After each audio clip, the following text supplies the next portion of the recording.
Hello friends, आजच्या नवीन व्हिडिओमध्ये तुमचे मनापासून स्वागत करते। तर आज आपण बघा इथं 40 साईजचा कटोरी ब्लाऊज आहे, तर त्याची संपूर्ण कटिंग पाहणार आहोत। तर व्हिडिओ तुम्ही शेवटपर्यंत नक्की बघा आणि बाहीची कटिंग आपण डायरेक्ट कापडावरती करणार आहोत।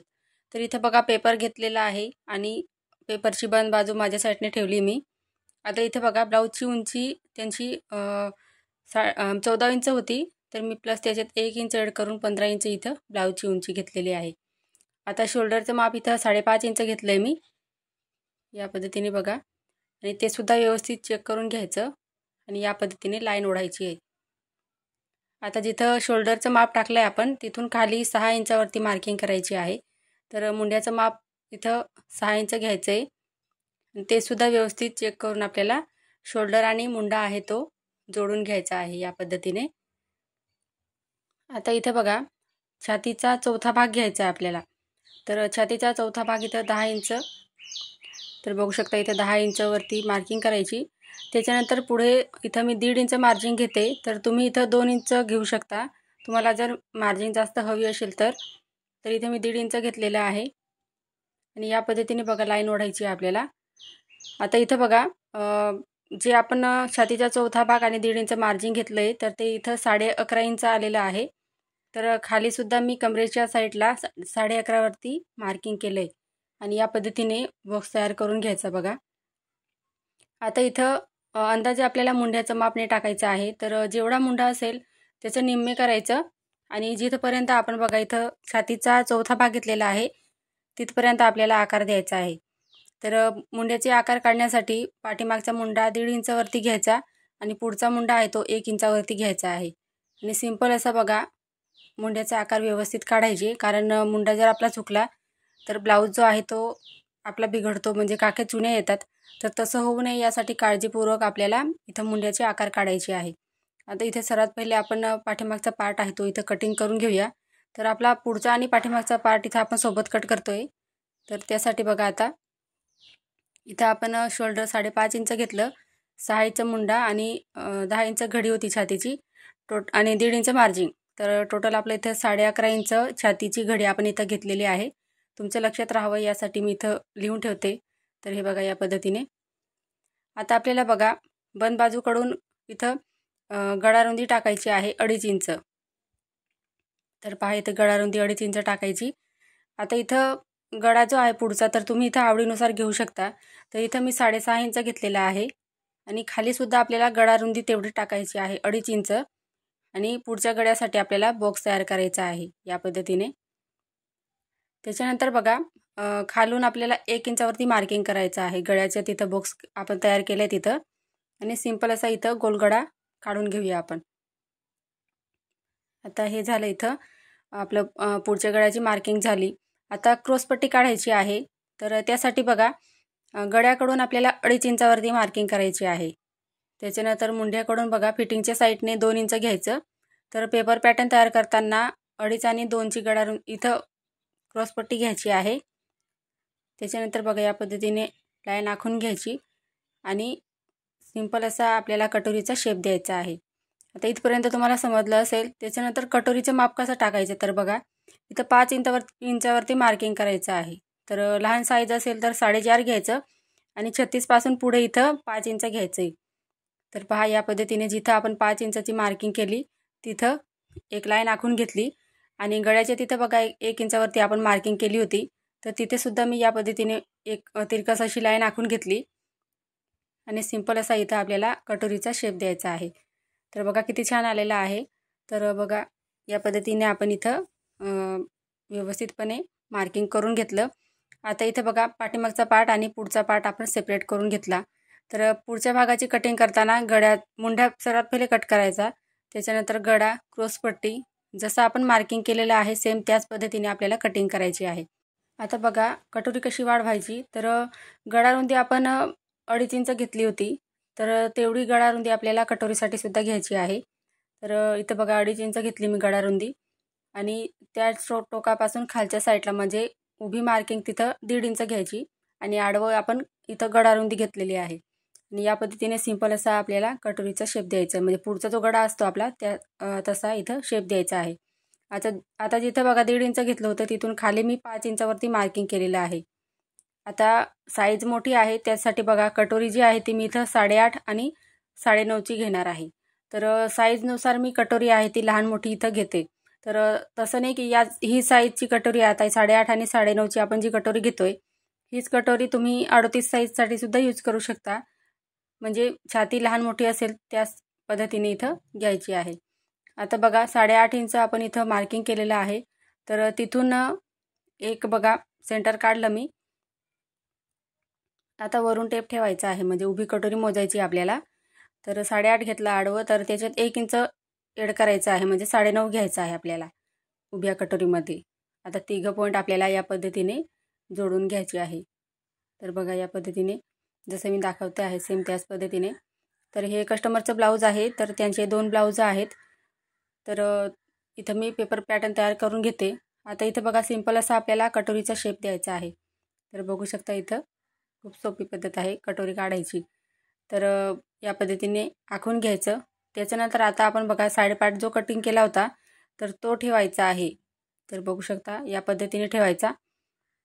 आता तुम्ही बघू शकता इथं जी कटोरी आहे तर ती 1/2 इंच एक्स्ट्रा आहे. तर मी खाली 1/2 इंच अर्धा अजून वाढवून घेतली म्हणजे थोडीशी वाढवून घेतली. म्हणजे आपल्याला कटोरी जी आहे ती अर्धा इंच जास्त पाहिजे असते. तर या पद्धतीने एक्स्ट्राची वाढवून घ्यायची. तर बघा वाढवून घेतलं आणि आता तिथं सुद्धा आपण ते जोडून घेणार आहोत. म्हणजे आपण पहिली लाईन आखलेली होती तिला क्रॉस मारायचा आहे. कटिंग करताना आपलं लक्षात राहतं. तर इथं बघा आडवी कटोरी जी होती ती आपण 8.5 इंच घेतलं आणि उभी जी कटोरी होती ती 9.5 इंच. म्हणजे कटोरीवर ब्लाऊजवरनं माप घेतलं असेल तर आडवं जेवढं माप असेल त्याच्यात उभं मार्किंग करताना 1 इंच ॲड करायचं आहे. तर ही झाली आपली 40 साईजची कटोरी. आता कटिंग करून घेऊया. तर गळ्याच्या तिथून जे आपण इथं मार्किंग केलेलं आहे सेम त्याच पद्धतीने कटिंग करणार आहोत. तर पहा इथं या पद्धतीने. आता बघा दोघं टोक जे आहे ते व्यवस्थित धरायचे आणि जे एक्स्ट्राचं इथं का असेल ते कट करून घ्यायचं आहे. आता इथे क्रॉसपट्टी काढण्यासाठी बघा दुसरा पेपर घेतला मी आणि 3.5 इंच इथं एका साईडला घेतलं आणि दुसऱ्या साईडला 3 इंच घेतलेलं आहे. तर जेवढं आपण इथं बघा मार्जिंगसहित ब्लाऊजची घेतलं होतं. 11.5 इंच घडी आलेली होती ब्लाऊजची तर मी इथं 12 इंच घेतलेलं आहे. म्हणजे क्रॉसपट्टी जोडताना कमी पडू नये यासाठी मी अर्धा इंच एक्स्ट्राची इथं क्रॉसपट्टी घेतलेली आहे. आता इथं बघा जे पॅटर्न आपण कटिंग केलेले आहे ते कसे ठेवायचे आणि कटिंग करायचं ब्लाऊजवर. तर अस्तर घेतलेला आहे त्याच्या बंद बाजूकडे आपल्याला पाठीमागचा पार्ट ठेवलेला आहे बघा आणि जसं आहे तसं सेम मार्किंग करायचे आहे. तर तुम्हाला पॅटर्न ठेवून ब्लाऊजची कटिंग कशी करायची तो सेपरेट व्हिडिओ तुम्हाला पाहायचा असेल त्याची लिंक मी डिस्क्रिप्शनमध्ये देऊन देईल. आता बघा जिथं आपण पाठीमागचा पार्ट ठेवलेला आहे तर साईड पार्ट ठेवताना उभ्या धाग्यातच ठेवायचा आहे. म्हणजे या पद्धतीने ठेवायचा. तिरकस जर ठेवला तर शोल्डर उतरण्याचे चान्सेस असतात. त्यासाठी बघा जो साईड पार्ट आहे आपला पुढच्या भागाचा तर शोल्डरचं तर ते सरळच यावं ही काळजी घेऊन कटिंग करताना लक्षात ठेवायचं आहे. आता सर्वात पहिले बघा आखून घेतलं त्याच्यानंतर आपण हे कटिंग करून घेऊया. म्हणजे पुढचे पार्ट आपल्याला इथं कटिंग करायला सोपे जातील. तर सर्वात पहिले बघा पाठीमागचा जो पार्ट आहे तो इथं मी कट करून घेते. तर या पद्धतीने बघा जेवढं मार्किंग केलेलं आहे सेम त्याच पद्धतीने कटिंग करून घ्यायचं आहे. तर पहा इथं मार्किंग केले सेम त्याच पद्धतीने इथे कट करून घ्यायचं. तर बघू शकता खूप सोपी पद्धत आहे ब्लाऊज कटिंगची आणि खूप सोपी पद्धत तुम्हाला इथं पेपर कटिंगची दाखवलेली आहे. मोठी साईज असेल तर कटिंग कसं करायचं ते तर तुम्ही घरी बसून सुद्धा तुम्ही या ब्लाऊजची कटिंग करून म्हणजे व्हिडिओ पाहून तुम्ही शिकू शकता. आता इथं बघा पेपर होता तो व्यवस्थित ठेवलेला आहे मी खालीवर होता त्यासाठी. आता आपल्याला इथं साईड पार्ट म्हणजे आपलं क्रॉसपट्टी ठेवायची आहे आणि ती सुद्धा इथं कटिंग करून घ्यायची आहे. तर मी कापडावरती म्हणजे पेपर पॅटर्न जेव्हा आपण तयार करतो तेव्हा 2.5 आणि 2ची घेते आणि एक्स्ट्राची इथं मी वाढवते त्याच्यानंतर 3.5 आणि 3ची घेते. आता इथे बघा कटोरी कशी ठेवायची तर ती उभ्या धागात न ठेवता आपल्याला तिरकस धाग्यात ठेवायची आहे. म्हणजे ती काय होते अंगामध्ये एकदम ब्लाऊज शिवल्यावरती म्हणजे घातल्यावरती एकदम बरोबर अंगात फिटिंगमध्ये बसते. तर त्यासाठी कापड व्यवस्थित चेक करायचं म्हणजे ओढून पाहायचं तिरकस धाग्यात कसं कुठे आहे ते आणि त्याच्यानंतर ठेवायची आहे. तर जो पार्ट इथं आता बघा ठेवलेला आहे मी सेम जसं मी व्हिडिओमध्ये दाखवलं आहे. तर तुम्ही या पद्धतीने व्यवस्थित ठेवायचं. आता इथं बाही कटिंग करण्यासाठी बघा मी दुसरा कापड घेतलेला आहे. तर बघू शकता इथं या पद्धतीने 4 पदरी घडी घालायची आहे बाही कटिंगसाठी आपल्याला. आता इथं कापड मोजून पाहायचं आहे। आता बघा छातीची घडी आपली 11.5 इंच होती, तर आपण इथं 10.5 इंच घेतोय, कारण आपली छातीचा चौथा भाग आपला 10 इंच होता, तर मी प्लस त्याच्यामध्ये अर्धा इंच एक्स्ट्रा ॲड घेते, म्हणजे सोपं जातं ते बघा। आता 11.5 इंच आपण छातीची घडी घेतली होती, तर त्याच्यातून बघा 1 इंच मायनस करायचं आहे आणि बाहीची घडी घ्यायची आहे, म्हणजे कोणालाही लक्षात राहील अशी सोपी पद्धत दाखवते मी तुम्हाला। तर इथं बघा 10.5 इंच जिथं घडी आपण टाकलेली आहे, सेम त्याच पद्धतीने मी इथं घडी टाकून घेतली, मग 4 पदरी घडी घालायची बाहीसाठी। आता 6.5 इंच त्यांना बाही तयार हवी होती, तर मी इथं 7.5 इंच बाही लांबी घेतलेली आहे। दोघं साईडला मोजून घ्यायचं आणि या पद्धतीने बॉक्स तयार करायचा आहे। तर पहा मी या पद्धतीने बॉक्स तयार केला। आता आपल्याला इथं कॅप हाईट कितीवर 3 इंच वरती द्यायची आहे, कारण साईज मोठी आहे त्यांची, त्यासाठी। आता 3 इंच वरती घेतलं, तिथून आतल्या साईडला 2 इंच घ्यायचं आहे, तर 2 इंच सर्व साईजसाठी आहे बाही कटिंग करताना। आता जिथं आपण 2 इंच घेतले ते या पद्धतीने आपल्याला तिरकस लाईन आखून घ्यायची आहे। आता 3 पॉईंट घ्यायचे 2-2 इंचाचे, साईज मोठी असल्याने, आणि लहान असेल तर 1.5 इंच घ्यायचं। आता पहिला पॉईंट आहे त्याला अर्धा इंच खाली घ्यायचं आणि पुढचे जे 2 आहे त्यांना वरच्या साईडने घ्यायचं आहे। आता बघा या पद्धतीने व्यवस्थित आकार द्यायचा आहे। तुम्ही जर नवीन शिकत असाल तर तुम्ही पेपरवरती प्रॅक्टिस करा, म्हणजे तुमचा बाहीचा जो शेप आहे मुंड्याचा तर तो परफेक्ट येईल आणि तुमचा ब्लाऊज जो आहे तो एकदम व्यवस्थित येईल। तर बघा इथं या पद्धतीने मी बाहीचा शेप काढून घेतला। त्याच्यानंतर खालच्या साईडला आपल्याला दंडघेरचं माप टाकायचं आहे।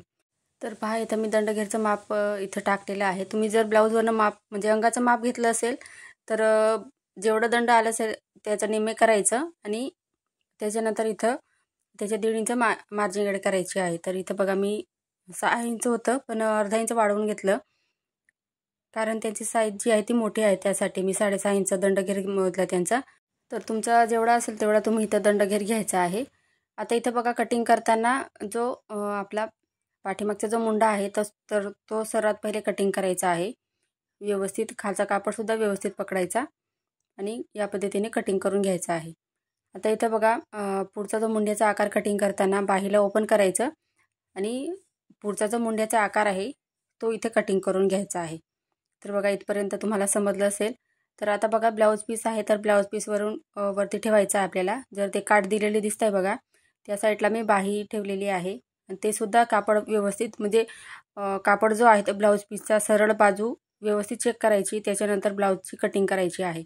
आता बंद बाजूकडून आपल्याला पाठीमागचा पार्ट ठेवायचा आहे आणि बघा इथं अर्धा इंचाची मार्जिन सोडून मी इथं पार्ट आहे ते कटिंग करून घेते।